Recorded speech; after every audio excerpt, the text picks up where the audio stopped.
This is second lecture of solid state, chapter 1 of class 12.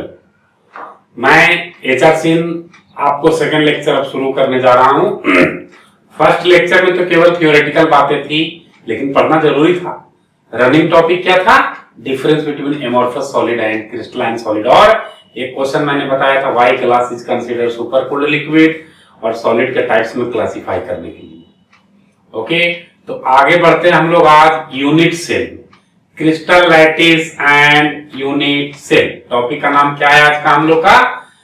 Crystal lattice and unit cell. मैं heading दे देता हूं,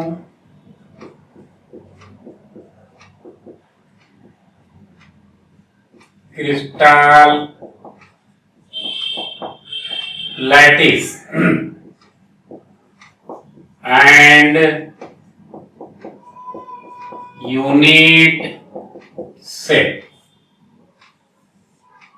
crystal lattice and unit cell क्या कहता है? क्रिस्टल लैटिस क्या होता है? तो पॉइंट का अरेंजमेंट 3D में, 3 डायमेंशन में पॉइंट का अरेंजमेंट स्पेस में कैसा? Regular arrangement of point in 3D space is called crystal lattice, और each point of crystal lattice is called lattice sites या लैटिस पॉइंट। एक एक चीज को बारी बारी से हम लोग डिस्कस कर लेते हैं। तो सबसे पहला बात हम लोग को जानना है कि क्रिस्टल लैटिस क्या होता है। Crystal lattice,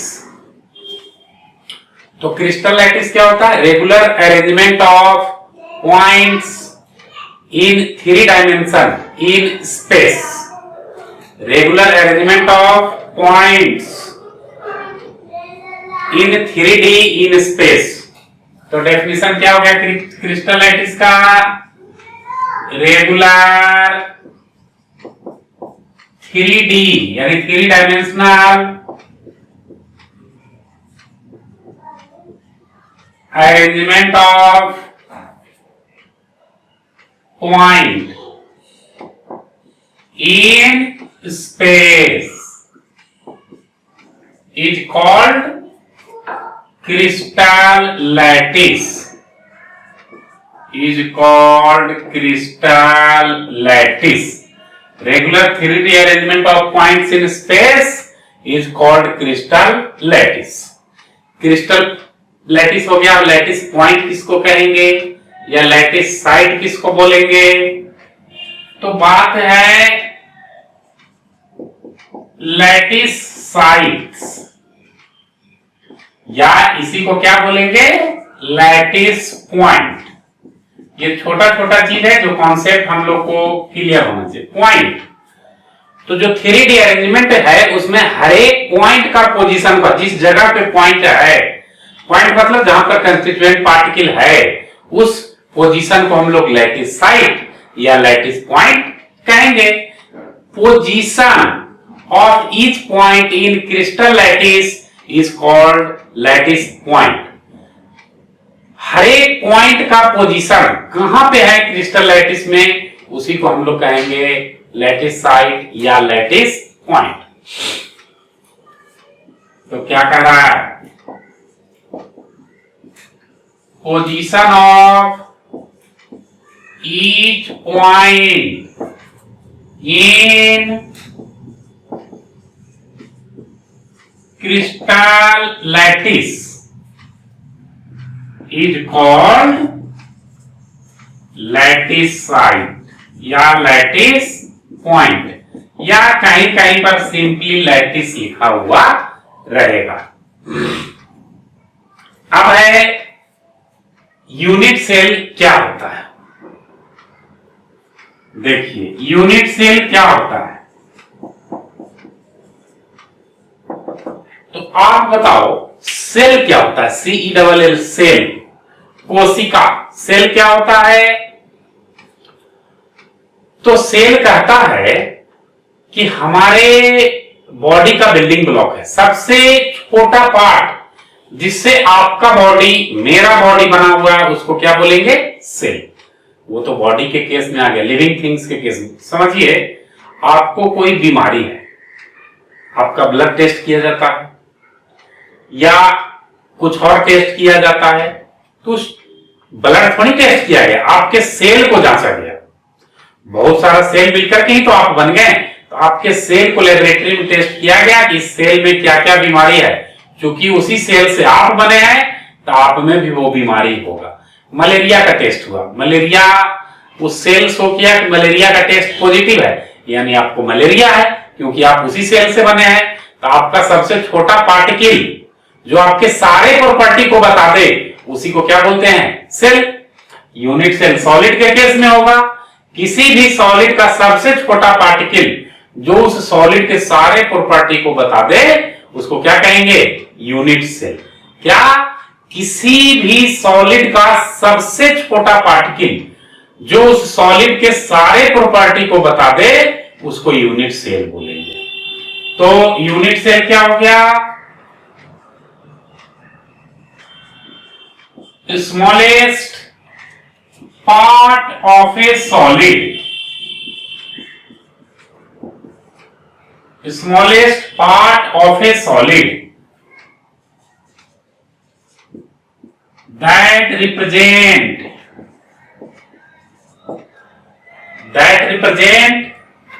entire property of that solid, entire property of that solid, that represent entire property of that solid will be called unit cell। इसी को यूनिट सेल कहेंगे। और यूनिट सेल हम लोग को क्यूबिकल सिस्टम में पढ़ना है, हेक्सागोनल सिस्टम में तो थोड़ा सा पढ़ना है, मेनली क्यूबिकल सिस्टम में। तो कैसा यूनिट सेल होगा देख लीजिए, इस तरह का कुछ यूनिट सेल होगा।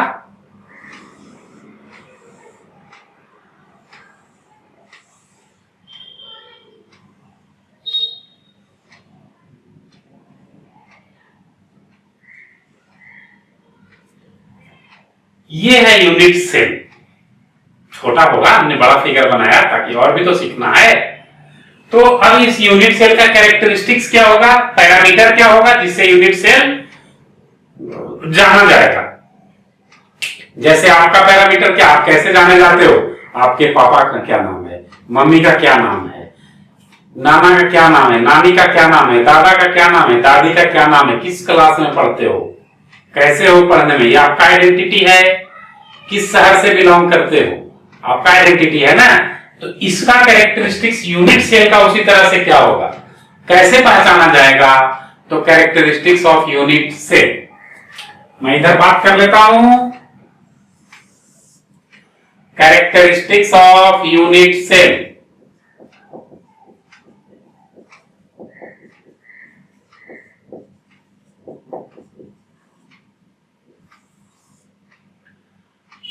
तो या इसी को बोलिए parameters of unit cell, parameters of unit cell.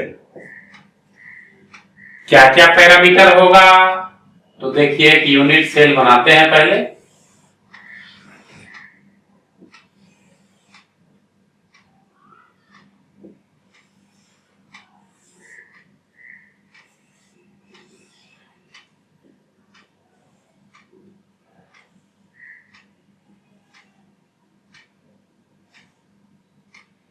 ये यूनिट सेल है। क्या पैरामीटर होगा? एक तो एज लेंथ है, मान लीजिए ए है, क्यूब क्यूबाइड कुछ भी है, एज लेंथ हम मान लेते हैं, तीन तरह का सिस्टम है ए बी सी। एक पैरामीटर इसका क्या हो गया, एज पैरामीटर। एज से पहचान आएगा तीनों साइड बराबर है क्या, दो साइड बराबर, तीसरा नहीं बराबर है क्या, या तीनों नहीं बराबर है क्या। एक एज पैरामीटर हो गया। एज हम लोगों ने यहां पर क्या क्या ले लिया, ए बी सी।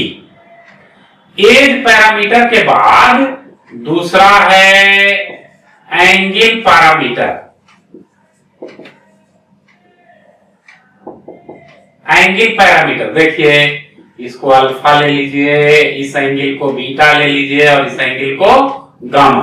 तो तीन एंगल भी है, एंगल पैरामीटर भी तीन, alpha beta gamma, edge parameter भी तीन, ए बी सी, दोनों को मिला दो तो उसी को बोलते हैं कैरेक्टरिस्टिक्स ऑफ यूनिट सेल या सेल पैरामीटर। दोनों मिल गया तो क्या बन के आ गया, सेल पैरामीटर।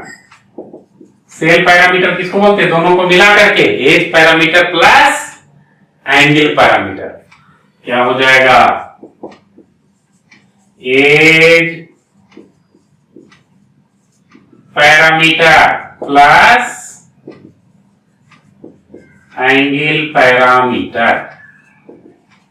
तो सेल पैरामीटर बराबर हम लोग क्या लिख सकते हैं, सेल पैरामीटर 6 हो गए, A B C, alpha beta gamma, ये सेल पैरामीटर हो गया, A B C alpha beta gamma.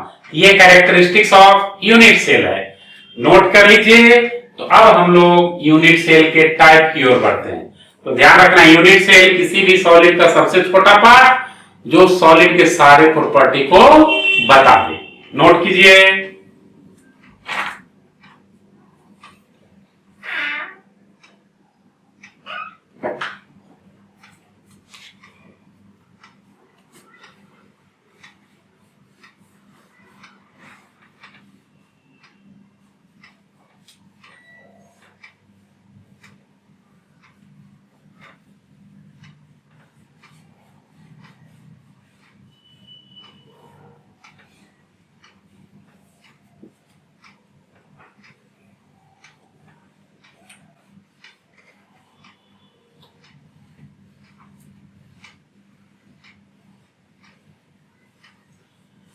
अब टाइप्स ऑफ यूनिट सेल की ओर बढ़ते हैं। तो बात करते हैं हम लोग टाइप्स ऑफ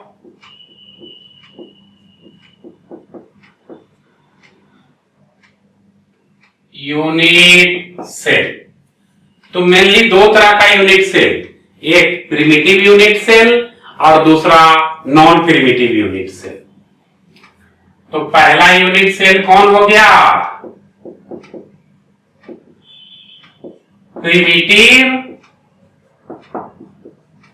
यूनिट सेल, जिसको हम लोग सिंपल क्यूबिक यूनिट सेल भी कहते हैं या डिनोट करते हैं शॉर्ट में एससीसी से, प्रिमिटिव क्यूबिक यूनिट सेल या सिंपल क्यूबिक यूनिट सेल। दूसरा कौन सा यूनिट सेल होगा, तो दूसरा है non primitive unit cell. Non primitive unit cell, ये दो तरह का यूनिट सेल है। फर्स्ट से शुरू करते हैं कि प्रिमिटिव यूनिट सेल क्या होता है। प्रिमिटिव यूनिट सेल क्या होता है या सिंपल क्यूबिक यूनिट सेल क्या होता है। तो कहता है ऐसा यूनिट सेल जिसमें यूनिट सेल के केवल कॉर्नर पर एटम होगा और कहीं पर नहीं होगा, तो उस तरह के यूनिट सेल को प्रिमिटिव यूनिट सेल कहेंगे या simple cubic unit cell. Atom कहां पर, सिर्फ और सिर्फ कॉर्नर पर। तो प्रिमिटिव यूनिट सेल क्या हो गया, ऐसा यूनिट सेल जिसके कॉर्नर पर केवल एटम होगा और कहीं पर नहीं होगा। तो पहला बात है a unit cell in which atoms are present at each corner. Atoms are present at each corner and no other position, और कहीं पर नहीं होना चाहिए, and no other position.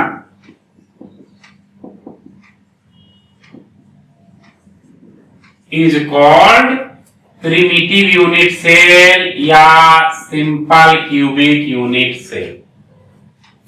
Diagram बना दीजिए।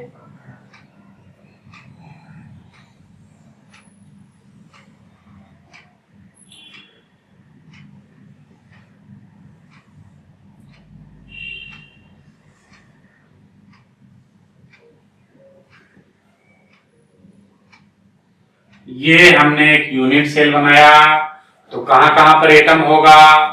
सिंपल क्यूबिक यूनिट सेल के केस में तो हर एक कॉर्नर पर, एक कॉर्नर, ये रहा 8 कॉर्नर होते हैं, हर एक कॉर्नर पर एटम आप प्लेस कर दो। ये हो गया हम लोग का सिंपल क्यूबिक यूनिट सेल। अब सिंपल क्यूबिक यूनिट सेल को डिटेल रूप में पढ़ते हैं, तो मैं हेडिंग दे तब जाकर के नॉन प्रिमिटिव दूसरा पढ़ेंगे, पहले सिंपल क्यूबिक पढ़ लें। Detailed study of simple cubic unit cell. Detailed study of simple cubic unit cell. तो सबसे पहला हम बात करेंगे कोऑर्डिनेशन नंबर का। सबसे पहला बात किसका करेंगे? कोऑर्डिनेशन नंबर का। कोऑर्डिनेशन नंबर क्या कहता है? कोऑर्डिनेशन नंबर डिटेल्ड स्टडी में डिनोट कर रहे हैं C.N से। कहता है कि किसी एक एटम के नेबर में, किसी एक एटम के पड़ोसी में कितने एटम हैं, उस पड़ोस में एटम की संख्या को कोऑर्डिनेशन नंबर कहेंगे। जैसे मान लीजिए कि मैं रहता हूं हनुमान नगर में, हनुमान नगर में सेक्टर बी में रहता हूं, तो मेरा पड़ोसी सेक्टर बी वाला ही ना कोई होगा। मेरा पड़ोसी इलाहाबाद के शहर का सेक्टर सी में रहने वाला आदमी नहीं होगा। तो पड़ोस का, नेबरहुड का भी एक डेफिनेशन है। इस्लामाबाद में बैठा हुआ आदमी मेरा पड़ोसी नहीं हो सकता है।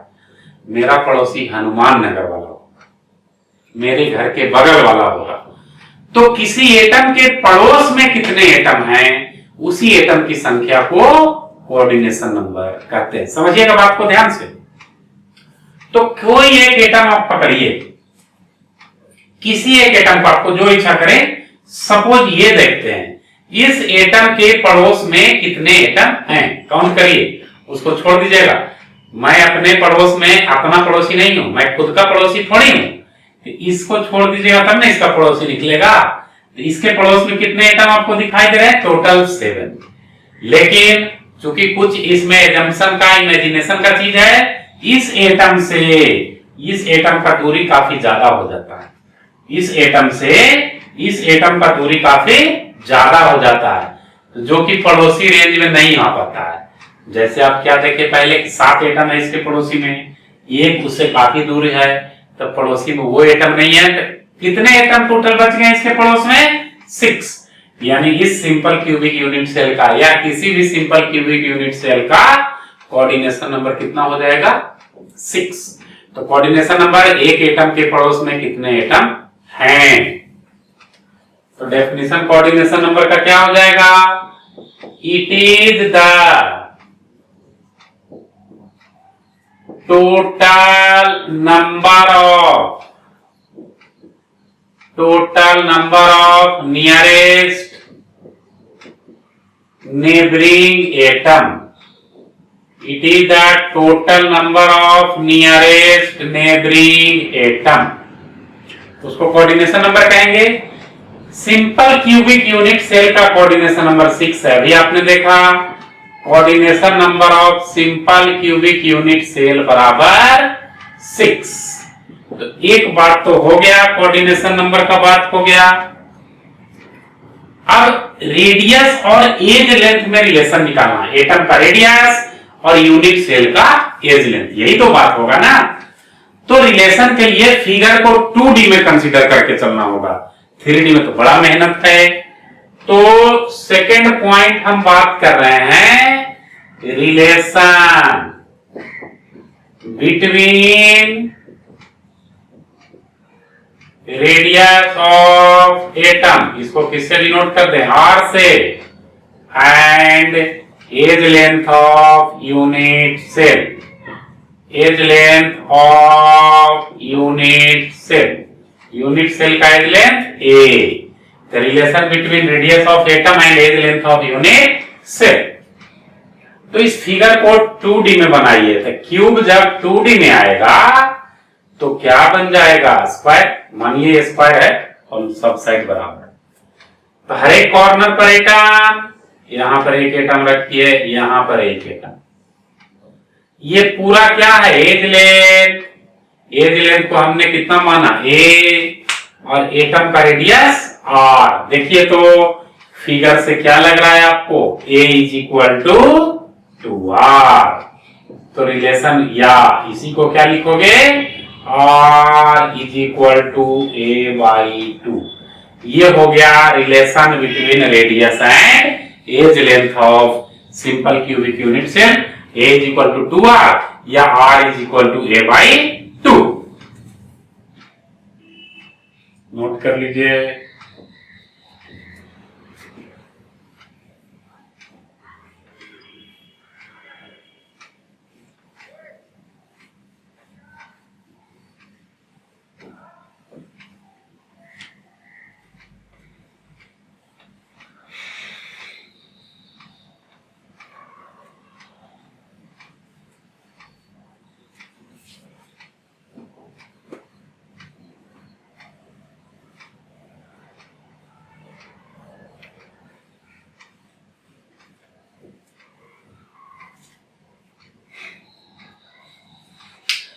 तो हम लोग क्या क्या देख लिए? Coordination number, relation between radius and edge length. अब रैंक का चर्चा करेंगे थर्ड पॉइंट पर। थर्ड पॉइंट में क्या चर्चा करेंगे? रैंक। रैंक को जेड से डिनोट करते हैं। रैंक क्या करता है? पर यूनिट सेल कितना एटम होगा। एक यूनिट सेल में कितना एटम होगा? एक मोल यूनिट सेल नहीं, 1 यूनिट सेल में कितना एटम होगा। जैसे अगर हम बात करें कि 1 मोल H2 हाइड्रोजन गैस में कितने इलेक्ट्रॉन? तो 2 मोल इलेक्ट्रॉन। लेकिन अगर एक हाइड्रोजन मॉलिक्यूल का बात करें तो 2 इलेक्ट्रॉन। वही बात यहां पर भी। एक यूनिट सेल में कितने एटम होंगे? 1 मोल यूनिट सेल का बात नहीं करता है। तो रैंक का डेफिनेशन क्या लिखोगे? एक यूनिट सेल में कितने एटम होंगे? It is the number of atom per unit cell. It is the number of atom per unit cell. अब रैंक कैलकुलेट कैसे करते हैं ऐसे ध्यान रखना है, मैं बता दे रहा हूं कैलकुलेट करने के लिए। देखिए सिंपल क्यूबिक यूनिट के लिए टोटल कितने लैटिस पॉइंट हैं? 8। आपके पास फिगर है, टोटल लैटिस पॉइंट 8।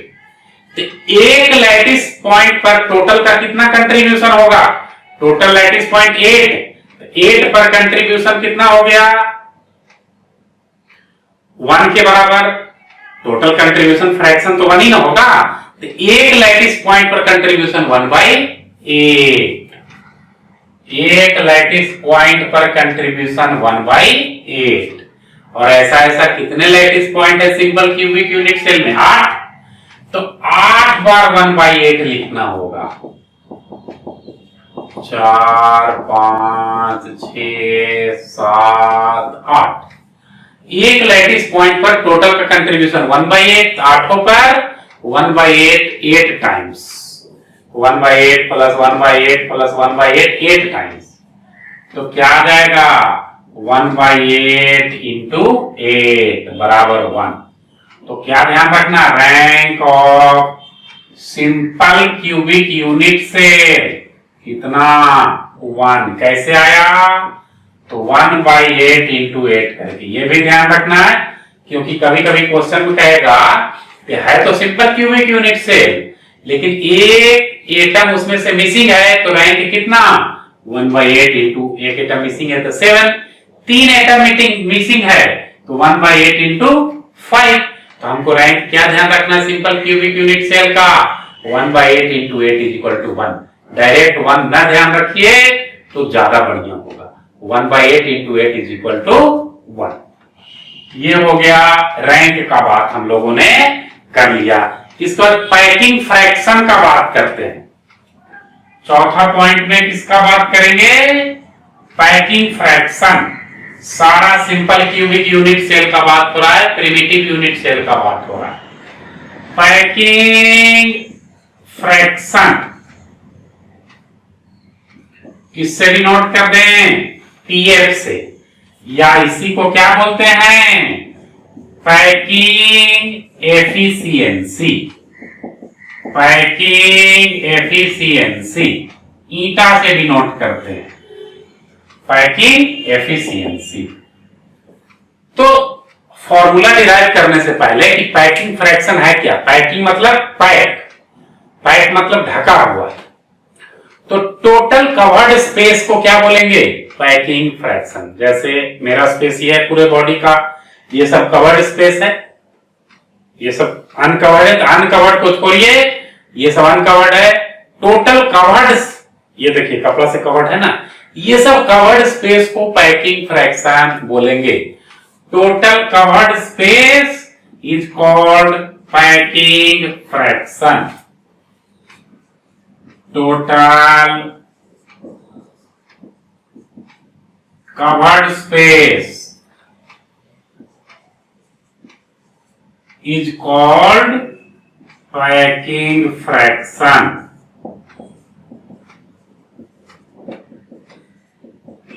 जितने कवर्ड स्पेस हैं उसको पैकिंग फ्रैक्शन कहेंगे। पैकिंग फ्रैक्शन का फॉर्मूला क्या होता है? U/V into Z. जेड तो आपको मालूम है कि रैंक होगा। यू क्या है? यू है वॉल्यूम ऑफ एटम। यू से हम लोग किसको डिनोट किए हैं? Volume of atom. वी क्या है? Volume of unit cell. और जेड क्या है? रैंक। इसी फॉर्मूला से हम लोग को पैकिंग फ्रैक्शन कैलकुलेट होगा। तो पैकिंग फ्रैक्शन हमको सिंपल क्यूबिक का निकालना है, निकालिए। पैकिंग फ्रैक्शन यू, एटम का शेप कैसा? स्फेरिकल। स्फेयर का volume 4/3 pi R cube upon V. Volume of unit cell A cube into Z, rank बराबर 1। ए और आर में रिलेशन मैंने बताया हुआ है, रेडियस और एज लेंथ में। A is equal to 2r, solve करिएगा तो 4 r क्यूब अपॉन 3, ए की जगह पर 2r का होल क्यूब क्या हो जाएगा? 4 r क्यूब अपॉन 3, 2r का whole cube 8 into R cube. R cube कट गया, 4 से 8 दो बार में। तो पैकिंग एफिशिएंसी कितना? π/6। कभी कभी पैकिंग एफिशिएंसी डायरेक्ट ऑप्शन में π/6 देगा, लेकिन इसको काटिएगा अगर तो 0.52 आएगा। और इसी को परसेंटेज में लाइएगा तो 100 से मल्टीप्लाई करके 52%।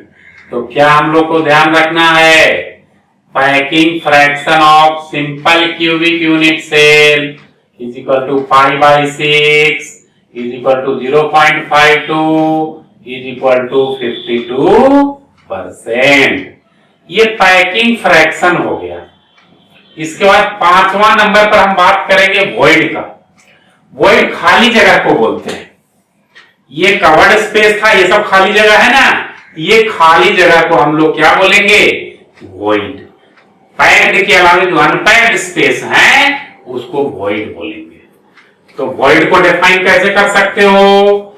Unoccupied space is called void. Unoccupied space is called void. यानी वॉइड बराबर क्या लिख सकते हो? 1 माइनस पैकिंग फ्रैक्शन। तो यहां पर वॉइड कितना निकला 1 माइनस 0.52 बराबर 0.48 परसेंटेज मिलाओगे तो 48%। तो हम लोग को क्या ध्यान रखना है, void of simple cubic unit cell बराबर 0.48 या इसी को बोलेंगे 48%। ये हो गया क्या, वॉइड का कहानी, पैकिंग फ्रैक्शन का कहानी। वॉइड के बाद हम लोग डेंसिटी ऑफ यूनिट सेल का बात करेंगे।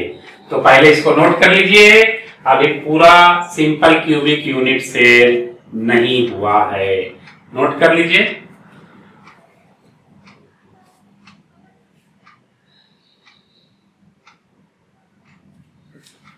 ठीक,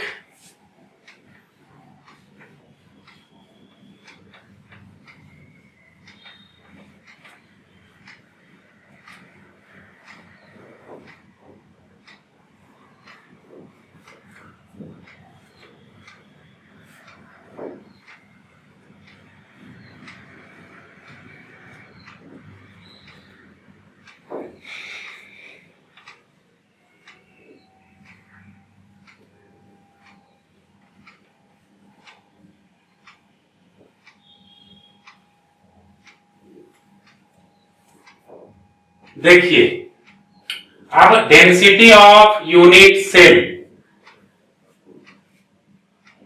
शायद 6 पॉइंट है ना जी,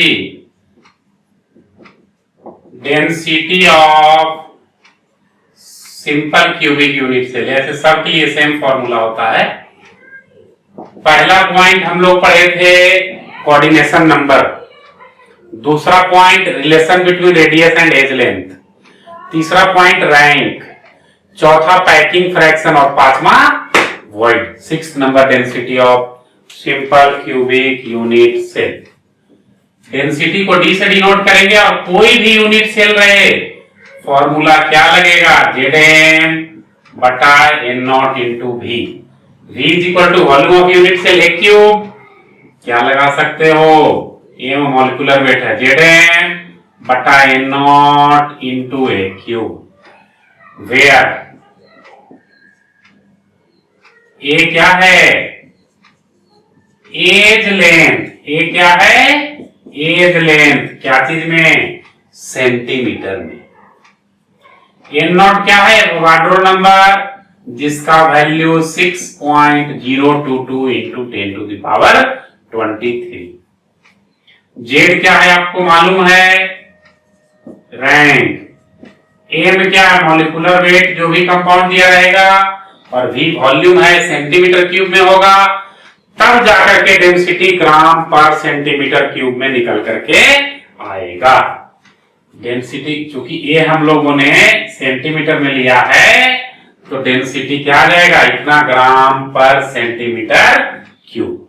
ये सिंपल क्यूबिक यूनिट सेल हो गया, सिंपल क्यूबिक यूनिट सेल हो गया। तो प्रिमिटिव को सिंपल क्यूबिक बोलते हैं, प्रिमिटिव हो गया आपका। अब नॉन प्रिमिटिव यूनिट सेल की ओर बढ़ते हैं, नोट कर लीजिए छोटा सा बात।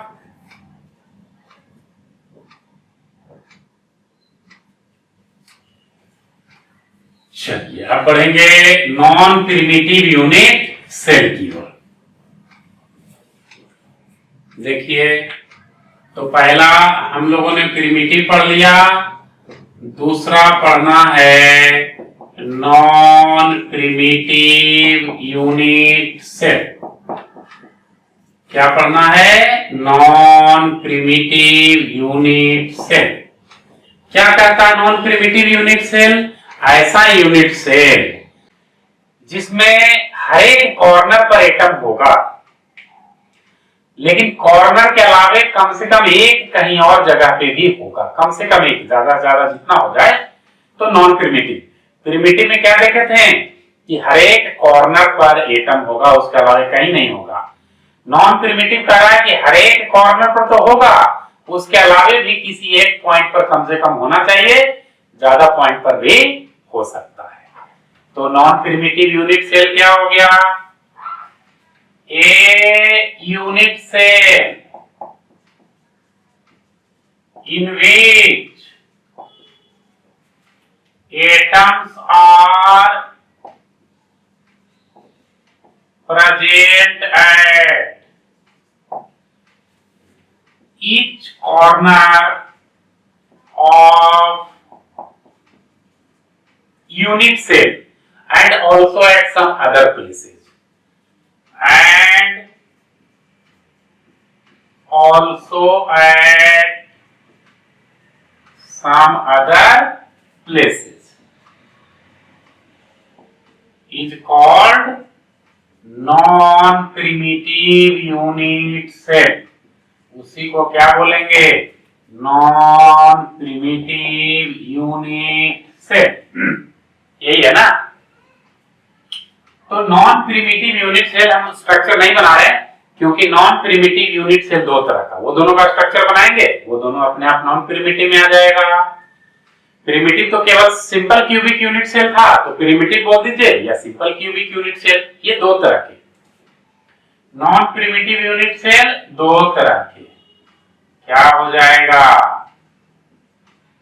To types of unit cell. Unit cell कितने तरह के? दो तरह के। पहला कौन सा यूनिट सेल दो तरह के? Non primitive unit cell. Two types of non primitive unit cell. Non primitive unit cell दो तरह के। पहला body centred cubic unit cell.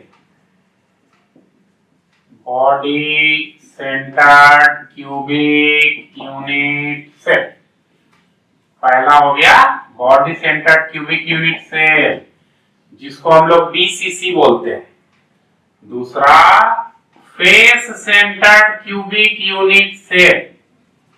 Face centred cubic unit cell.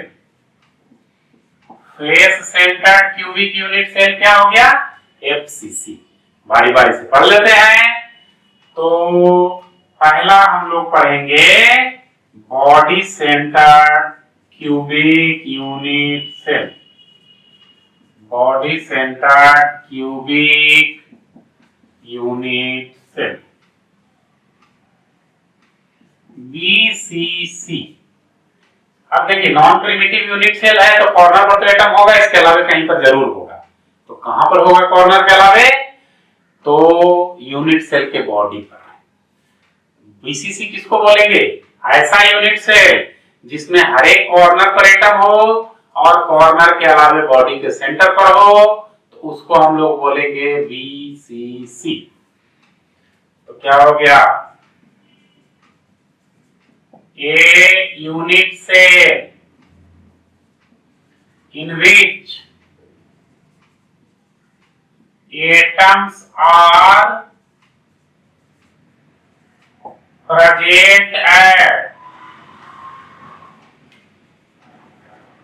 each corner. Atoms are present at each corner and also at body center and also at body center is called body centered cubic unit cell। कैसा diagram होगा? देखिए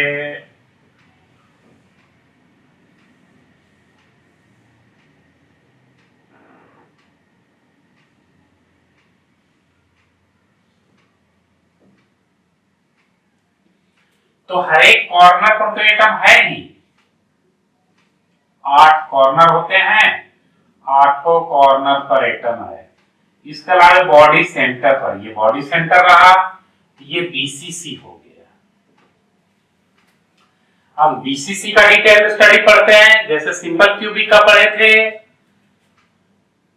detailed study of BCC. Detailed study of BCC, body centred cubic unit cell. BCC का detailed study. सबसे पहला बात coordination number. Definition आपको मालूम है, बार बार सेम डेफिनेशन लिखने की जरूरत नहीं है। कोऑर्डिनेशन नंबर क्या कह रहा है, तो किसी भी एटम के पड़ोस में कितने एटम होंगे उसी को उस एटम का कोऑर्डिनेशन नंबर कहेंगे। तो बीसीसी में देखिए, इस एटम के चारों ओर, ये बॉडी सेंटर पर है ना, तो सबका दूरी बराबर होगा, तो इसका कोऑर्डिनेशन नंबर कितना, 8 हो जाएगा। मैक्सिमम कोऑर्डिनेशन नंबर इसी का होगा, बॉडी सेंटर वाले का। अगर इस एटम का देखिएगा, ये उसके पड़ोसी से बाहर, तो इस एटम का कोऑर्डिनेशन नंबर 7 आ जाएगा। तो चूंकि सेंटर है, इससे सब एटम का दूरी बराबर, तो मैक्सिमम कोऑर्डिनेशन नंबर जिसका होता है उसी को लेते हैं। तो कोऑर्डिनेशन नंबर ऑफ बीसीसी कितना ध्यान रखना है, 8। दूसरा रैंक निकालते हैं। बीसीसी का रैंक, तो पहले कॉर्नर के कारण कितना, 1/8 इंटू 8, मैंने बताया सिंपल क्यूबिक में। अब बॉडी सेंटर पर तो अकेला है, तो 1/8 इंटू 8 प्लस 1 कितना आ गया, 2। यानी रैंक ऑफ बीसीसी बराबर 2। तीसरा पॉइंट हम लोग क्या बात कर लेंगे, relation between radius and edge length. तो इसके लिए जगह ज्यादा चाहिए, हेडिंग दे देते हैं, relation between radius of atom and edge length. Radius and edge length, edge length क्या हो गया, A. Relation between radius and edge length note करिए। तो relation between radius and edge length निकालते हैं।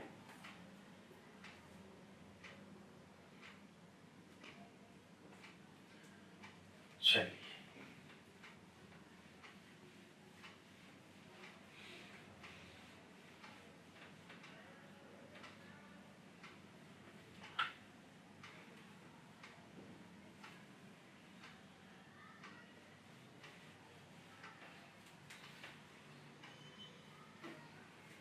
उस पॉइंट को रहने देते हैं। Relation between radius and edge length, figure यहीं बना दें, नहीं इधर बनाते हैं, ज्यादा जगह है। देखिएगा फिगर थोड़ा कॉम्प्लिकेटेड है, सीख जाइएगा। देखिए खूब सुंदर फिगर बन गया।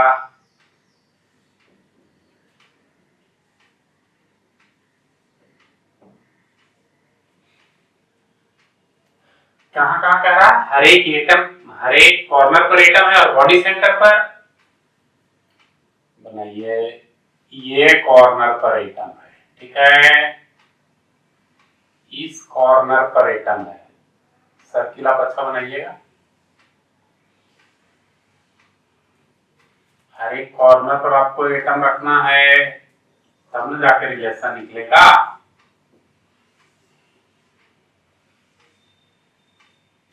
ये देखिए हर एक कॉर्नर पर हो गया। अब एक बॉडी सेंटर पर, तो यहां भी तो एक एटम होगा और इसके सेंटर को मान लीजिए O। पॉइंट मान लेते हैं, आगे दिक्कत ना हो, A B C D, वो तो है ही, E F, इतना ही का जरूरत पड़ेगा, और तो किसी का पढ़ना नहीं चाहिए, इसे नंबरिंग दे दीजिए, G H, बस G H। अब आप देखिए B और D को हम ज्वाइन करते हैं, B और D को ज्वाइन करते हैं, देखिएगा ध्यान से। तो कौन सा करेंगे, ABD में बात करेंगे। सबसे पहले हमने किसको ज्वाइन किया, BD। तो बात करते हैं in triangle A B D. Edge length सबका ए है, ए बी बराबर ए डी बराबर ए, एज लेंथ है। लेकिन बी डी क्या है, डायगोनल है। तो पाइथागोरस थ्योरम से B D is equal to under root A D का स्क्वायर प्लस ए बी का स्क्वायर, ए डी का स्क्वायर प्लस ए बी का स्क्वायर। ए डी और ए बी दोनों ए है, ए का स्क्वायर प्लस ए का स्क्वायर। तो क्या आ गया ये 2a स्क्वायर, रूट 2 ए स्क्वायर का वैल्यू ए, तो क्या हो जाएगा ये रूट 2a। बी डी बराबर कितना आ गया, रूट 2a। ठीक, अब देखिए आप डी से ई को ज्वाइन करते हैं, डी से ई को ज्वाइन डी ई। तो अब इस किस ट्रायंगल में बात करेंगे, बी डी ई। किस ट्रायंगल में, B D E. In triangle B D E diagonal कौन हो जाएगा, डीई, और एज लेंथ कौन है, बीई। तो बीई हमको मालूम है, एज लेंथ हम लोगों ने ए लिया है, और बीडी हम लोग निकाल चुके हैं root 2a। BD is equal to root 2a, और हम लोग को डीई डायगोनल निकालना है। तो देखिए, तो डीई बराबर हम लोग क्या लिख सकते हैं, अंडर रूट बीई का स्क्वायर प्लस बीडी का स्क्वायर। बीई का स्क्वायर ए स्क्वायर और बीडी का स्क्वायर रूट 2a का स्क्वायर। ए स्क्वायर प्लस 2a स्क्वायर बराबर 3a स्क्वायर, कितना आ जाएगा, रूट 3a। तो डीई बराबर आ गया रूट 3a। अब देखिए, इस एटम तो सबका रेडियस सेम होगा, और ये आर, ये भी आर। तो डीई कितने के बराबर, 4r, according to figure from figure DE is equal to 4r। इसको 1 मान लो, इसको 2। अगर दोनों को इक्वेट कर दें क्या है ही बराबर दोनों डीई के, तो इक्वेट कीजिएगा तो 4r बराबर रूट 3a। क्या वैल्यू मिलेगा, या तो r is equal to root 3a by 4, या a is equal to 4r by root 3। यही ना रिलेशन आ गया रेडियस और एज लेंथ के बीच में। खैर आप ध्यान रखिएगा, 4r बराबर रूट 3a। तो relation between radius and edge length निकल गया, क्या, 4r is equal to root 3a, body centred cubic unit सिर्फ। जब रिलेशन निकल गया, relation between radius and edge length, तो और रैंक हम लोग निकाल चुके हैं, तो पैकिंग फ्रैक्शन अब निकाल लो। तो पैकिंग फ्रैक्शन 4th पॉइंट है, कवर्ड एरिया को बोलते हैं। डेफिनेशन का बात तो हम लोग कर चुके हैं, और पैकिंग फ्रैक्शन का फॉर्मूला का भी बात जहां तक है तो आपको मालूम हो गया। पैकिंग फ्रैक्शन बराबर U by V into Z. U है वॉल्यूम ऑफ एटम, जिसका formula 4 by 3 pi R cube, Z हम लोगों ने 2 लाया था, इसका भी a क्यूब के बराबर। 4 into 2 8 pi R cube upon 3। a के जगह पर 4r बाई रूट 3 पुट कर सकते हैं। 4r बाई रूट 3 का क्यूब क्या हो जाएगा, 8 pi R cube upon 3। 4r का क्यूब कितना, 64r क्यूब अपॉन रूट 3 का क्यूब 3 रूट 3, तो वो ऊपर चला जाएगा 3 रूट 3। तो क्या हो जाएगा, r क्यूब खत्म, 3 से 3 खत्म, 8 से 64 8 बार में खत्म। तो क्या बचा? π√3/8। कैलकुलेट हम लोग कर सकते हैं। π√3/8 का वैल्यू आप कैलकुलेट करोगे तो 0.68 या कहिए 68% आएगा। तो क्या ध्यान रखना है? Packing fraction of body centred cubic unit से बराबर 0.68 बराबर 68% बराबर √3π/8।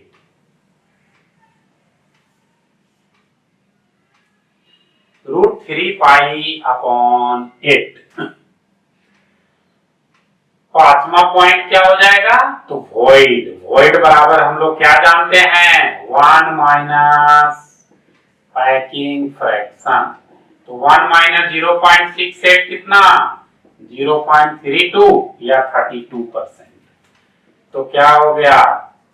Void of body centred cubic unit से 0.32 या परसेंटेज में 32%।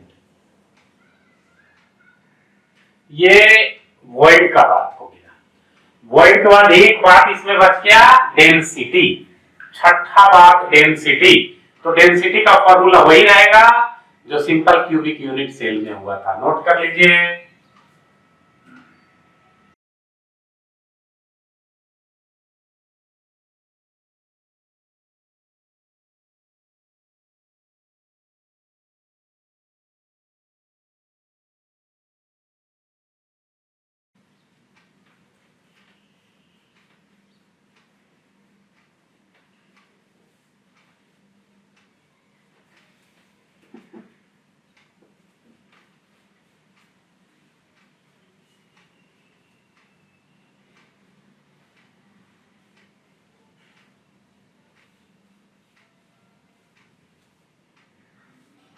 डेंसिटी ऑफ BCC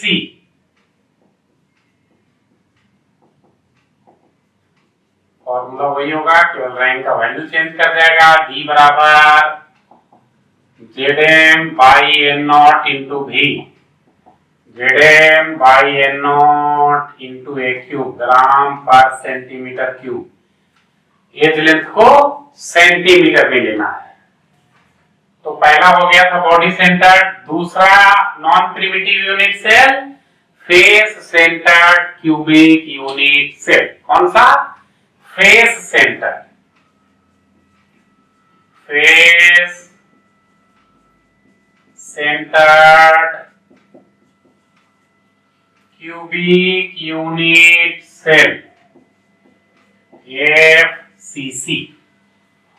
क्या कहता है कि हर एक कॉर्नर पर भी एटम होगा और उसके अलावे जितने फेस हैं सारे फेस के सेंटर पर। तो हो गया ना, कॉर्नर के अलावे कहीं पर होना चाहिए, तब ना नॉन प्रिमिटिव। तो फेस सेंटर में कॉर्नर और कॉर्नर के अलावे भी होना चाहिए। तो क्या कह रहा है?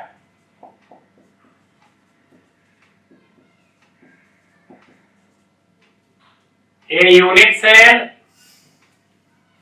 in which atoms are present at each corner and also at the center of each faces, and also at the center of each faces। Diagram बनाइए। तो कैसा यूनिट सेल बनेगा?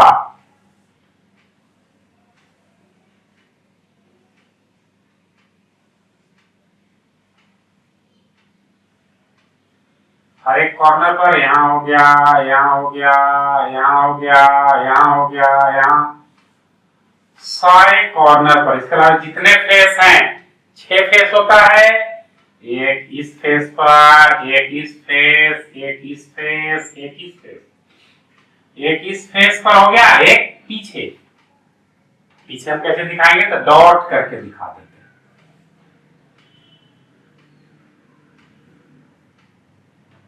ठीक है, ये हो गया face centred cubic unit cell. अब इसके बारे में डिटेल स्टडी करना है, तो detailed study of FCC, detailed study of FCC क्या है, तो सबसे पहला बात कोऑर्डिनेशन नंबर का करेंगे। कोऑर्डिनेशन नंबर, कोऑर्डिनेशन नंबर क्या, number of nearest neighbouring atom. इसमें देखिएगा तो कोऑर्डिनेशन नंबर 12, एफसीसी का कोऑर्डिनेशन नंबर 12। ध्यान रखिएगा, ऐसे इस मॉडल में एनालाइज नहीं होगा, जब तक 3D मॉडल आपके पास नहीं होगा एनालाइज नहीं होगा। तो ध्यान रखिएगा कोऑर्डिनेशन नंबर ऑफ एफसीसी 12, इससे ज्यादा का जरूरत भी नहीं पड़ेगा। तो कोऑर्डिनेशन नंबर के बाद दूसरा मैं निकाल लेता हूं रैंक जेड। कैसे निकलेगा, तो कॉर्नर पर के कारण कितना 1/8 इंटू 8, तो कॉर्नर के कारण तो निकल गया 1/8 इंटू 8 प्लस फेस, एक फेस 2 से टच कर रहा है, एक पर 1/2 कंट्रीब्यूशन, तो 6 पर कितना 6 इंटू 1/2। देखिए एक फेस 2 से टच कर रहा है, ये फेस इससे टच कर रहा है, ये फेस इससे टच कर रहा है। एक फेस 2 से, यानी एक फेस पर टोटल का 1/2 कंट्रीब्यूशन, तो 6 फेस पर 6 इंटू 1/2, यही रैंक हो गया इसका एफसीसी का। तो ध्यान रखना है रैंक ऑफ एफसीसी कितना आ गया 4। और third number relation between radius and edge length, relation between radius and edge length of FCC, relation between radius and edge length of FCC. Face centred cubic unit cell में radius और edge length में relation, तो BCC में जब निकाल दिए उतना complicated, तो एफसीसी आपके लिए क्या है, चुटकी का चीज है ना। मेरे विद्यार्थियों के लिए कोई चीज टफ नहीं होगा। ओके, तो देखिए करते हैं, डायग्राम एकदम सुंदर बनाइए, जितना सुंदर डायग्राम, आप अपने से भी सुंदर डायग्राम बनाइए, ताकि आपका सुंदरता में और 4 चांद लग जाए।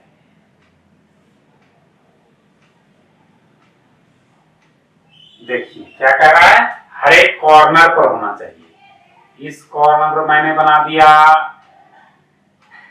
इस कॉर्नर पर मैंने बना दिया, इस कॉर्नर और इस कॉर्नर, सारे कॉर्नर पर होंगे, जरूरत नहीं पड़ेगा उधर। और एक इस फेस सेंटर पर, ऐसा कोई एटम है फेस सेंटर पे, तो एज लेंथ तो ए ही होगा ना, नेमिंग करना जरूरी है कंफ्यूजन से बचने के लिए।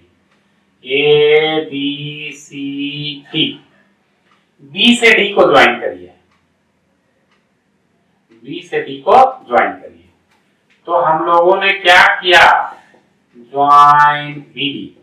तो किस ट्राइंगल में बात करेंगे, ए बी डी दिखाई दे रहा है, in triangle A B D, edge length का value A B edge length है, ए डी भी एज लेंथ, ए बी बराबर ए डी, ए बी बराबर A D edge length A, और बी डी तो डायगोनल है, तो बी डी बराबर हम लोग क्या लिख सकते हैं अंदर रूट पाइथागोरस थ्योरम से, A B square plus A D square, A B square कितना ए स्क्वायर, और ए डी स्क्वायर भी ए स्क्वायर, तो क्या हो जाएगा अंडर रूट 2a स्क्वायर, तो क्या आ गया रूट 2a, किसके बराबर, बी डी। फिगर से आप देखो बी डी किसके बराबर, आर, यहाँ सेंटर है ओ मान लो, आर आर आर, तो बी डी किसके बराबर 4r के बराबर। यहां हम कर देते हैं छोटा सा, फ्रॉम फिगर BD बराबर 4r, इसको 2 मान लो और इसको 1। तो 1 और 2 दोनों BD के बराबर है, तो 1 इज इक्वल टू 2। तो क्या रिलेशन आ गया, 4r is equal to root 2 है 2 बार, r is equal to root 2a by 4, या a is equal to 4r by root 2। हम लोग क्या याद रखेंगे, 4r बराबर root 2a। Relation between radius and edge length निकल गया, नोट करिए। तो हम लोग पैकिंग फ्रैक्शन भी निकाल देंगे। चलिए,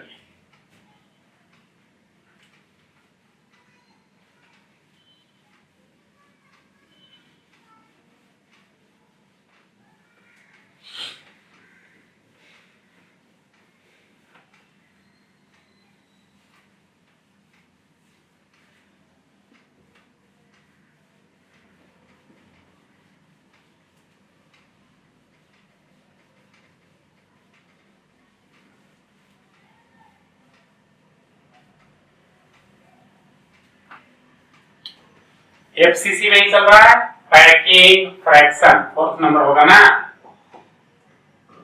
पैकिंग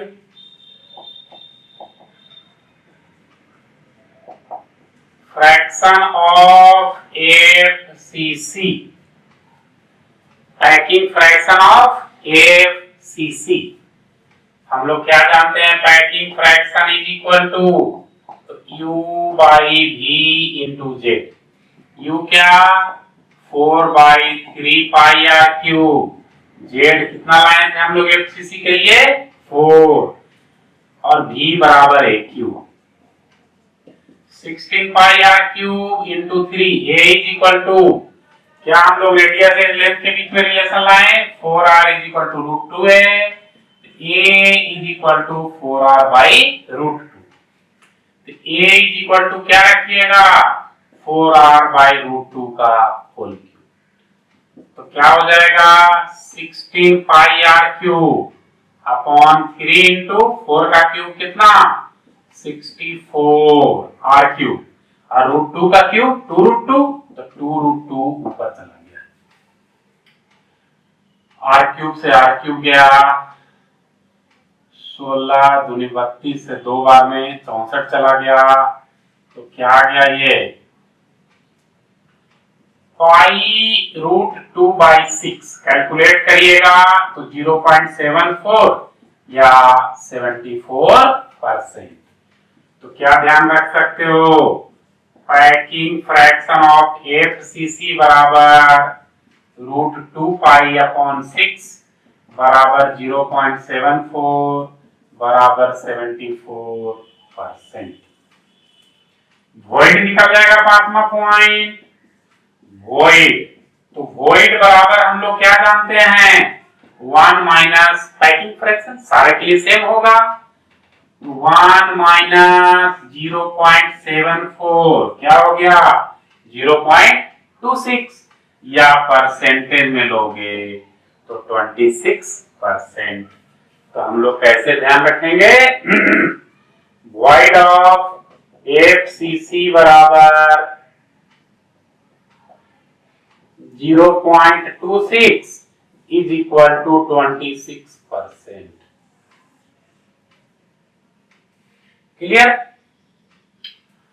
अब देखो आप, छठा नंबर फिर से डेंसिटी, डेंसिटी का फॉर्मूला वही, D is equal to ZM upon N0 into V बराबर ZM upon N0 into A cube gram per centimetre cube. बस ध्यान क्या रखना है, A का वैल्यू सेंटीमीटर में लेना है, A का वैल्यू सेंटीमीटर में लेना है। तो नॉन प्रिमिटिव का भी दोनों टाइप हो गया, प्रिमिटिव ही हम लोग जान गए, ये डिटेल्ड स्टडी हो गया। न्यूमेरिकल बनाने में तो सिर्फ ये फॉर्मूला काम करेगा, ऐसे कुछ कुछ न्यूमेरिकल्स रेडियस और एज लेंथ के रिलेशन पर भी आते हैं। ये सब तो ऑब्जेक्टिव है डायरेक्ट, जितना ज्यादा याद रहेगा उतना ज्यादा आप क्वेश्चन बनाइएगा। है अब कुछ special types of unit cell होते हैं जिसमें थोड़ा थोड़ा हम लोग के सिलेबस में इतना डिटेल नहीं है, उसकी चर्चा भी हम लोग अभी इसी क्लास में करेंगे। नोट करिए।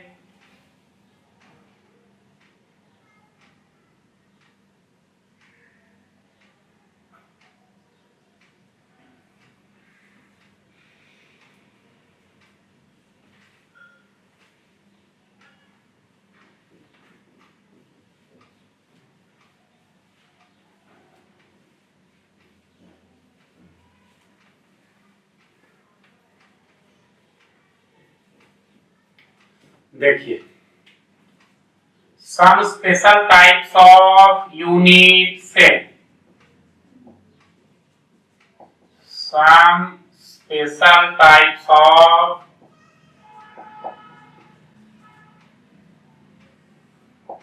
Unit cell. ए नंबर में बात करते हैं edge centred cubic unit cell. Edge centred cubic unit cell, कोई शॉर्ट फॉर्म नहीं। तो क्या कहता है, यूनिट सेल है, कैसा यूनिट सेल, क्यूबिक यानी कॉर्नर पर एटम होगा। एज सेंटर तो कॉर्नर पर तो होगा ही होगा, कॉर्नर के अलावा जितने एज हैं सारे एज के सेंटर पर भी एटम होगा, तो उस तरह के यूनिट सेल को edge centred cubic unit cell कहेंगे। तो क्या कहता है, ये unit cell in which atoms are present at each corner and center of each edges. Center of each edges is called edge-centered cubic unit cell. Edge-centered cubic unit cell. देख लीजिए diagram.